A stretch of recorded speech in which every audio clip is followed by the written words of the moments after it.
For the first time ever, Donald Trump admitted on Sunday in one of his little idiotic statements that he did in fact want Mike Pence to overturn the results of the 2020 election. Here is what Trump said in his statement. If the vice president had absolutely no right to change the presidential election results in the Senate, despite fraud and many other irregularities, how come the Democrats and rhino Republicans like wacky Susan Collins are desperately trying to pass legislation that will not allow the vice president to change the results of the election?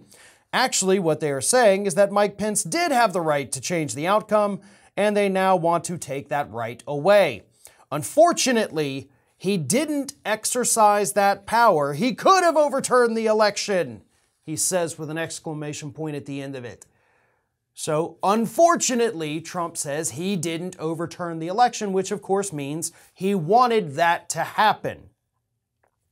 As for the vice president's power to overturn the election, that's more of an oversight in the Electoral College process than it is a power given to the vice president. It wasn't explicitly said they cannot do this. And so Trump, of course, takes that to mean that, oh, that means he has the right to do it. No, it just means that way back in the day, somebody forgot to say, hold up, we've got to make sure we're protected from despots and dictators, so we need to make it clear. And unfortunately, that's how a lot of laws in the United States are. That's how loopholes in the Constitution and the tax code get found, and that's what they're trying to shore up with this proposed legislation. They want to make sure the vice president understands you cannot do this. Or, we could just abolish the Electoral College and then suddenly all of that problem goes away. But that's a conversation that too few people want to have in this country, so it is what it is. As for Trump's admission, right, because that's the big thing. The guy says, I wanted Mike Pence to overturn the election. He just phrased it a little differently. Well, this is going to hurt Donald Trump. It's going to hurt him pretty significantly, because now he is admitting that he wanted any of those coup plans that involved Pence overturning the election. He was in on it. He wanted it to happen. So what does this mean legally speaking for Donald Trump? Well, if it is determined that this was in fact an attempted coup with regard to the plot to overturn the election, Donald Trump is now right there in the thick of it by his own admission. So it is difficult to divorce it. It will now be even more difficult for him to say, no, that was just a plot by John Eastman. It was a plot by Giuliani. I wasn't involved in any of it. No.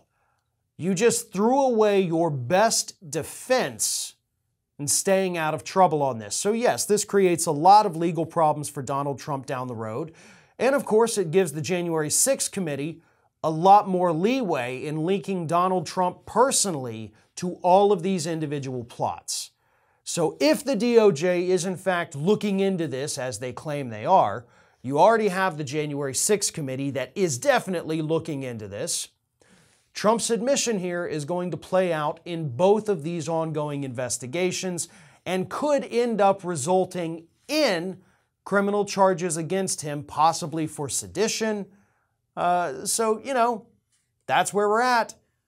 Donald Trump said it himself, and I know it seems weird, but no, this is the first time since the 2020 election that he openly admitted he wanted Mike Pence to go along with the coup plans. And of course, things are going to get much worse for him from here. One of today's video sponsors is Magic Spoon cereal. If your New Year's resolution is to start eating healthier without having to sacrifice any taste, then Magic Spoon is perfect for you. They have the wonderful flavors that you've enjoyed since you were a child, but without any of the guilt. Magic Spoon has 0 grams of sugar, 13 to 14 grams of protein, and only 4 net grams of carbs in each serving. And there's only 140 calories per serving. It's keto-friendly, gluten-free, grain-free, soy-free, and low-carb. And you can build your own box. Available flavors to build your very own custom bundle are cocoa, fruity, frosted, peanut butter, blueberry, cinnamon, cookies and cream, and maple waffle. You can also mix and match the flavors when they arrive. I'm a big fan of actually mixing the cocoa with the frosted flavors because it tastes just like a chocolate cake, so it makes for a great late night snack. Go to magicspoon.com/ROF to grab a custom bundle of cereal and start your new year off right. And be sure to use our promo code ROF at checkout to save $5 off your order. And Magic Spoon is so confident in their product, it's backed with a 100% happiness guarantee. So if you don't like it for any reason, they'll refund your money, no questions asked. Remember, get your next delicious bowl of guilt-free cereal at magicspoon.com/ROF and use the code ROF to save $5.